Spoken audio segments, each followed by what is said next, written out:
Kaya pala ganito ang naging resulta ng kapalaran ko. Kasi alam ng Diyos na kaya ko. Sa edad kong to, napagod na akong magmadali. Kaya lahat ng ginagawa ko ngayon, ini-enjoy ko na lang. Siguro sa dami na rin ng aking pinagdaanan, napagtanto ko na ang buhay ay mas malawak at mas mahiwaga pa sa mga problemang dumarating sa buhay natin. Tumatanda na tayo, baka sa kakahabol natin sa masagana at maayos na buhay, ay hindi na natin nai-enjoy ang buhay. Baka nabubuhay na lang tayo dahil nape-pressure tayo sa sasabihin ng ibang tao. Marami na rin akong mga naging maling desisyon sa buhay, pero lahat yun nagsilbing aral sa akin at natuto ako sa mga pagkakamali ko. May mga taong sobra nating mamahalin at bibigyan ng halaga, pero ibabalik lang sa atin ay kabiguan at matinding trauma.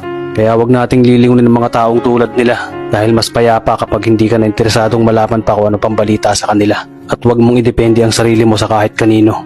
Tandaan mo, kahit sarili mong anino, iiwan ka din nito kapag madilim na ang paligid mo. Kailangan natin matutunan na huwag ikumpara ang sarili natin sa iba dahil hindi natin laban ang laban nila. Karera mo to, di nila karera. Dahil ang buhay ay hindi naman nasusukat sa kung sino ang mayaman, kundi kung sino ang payapa.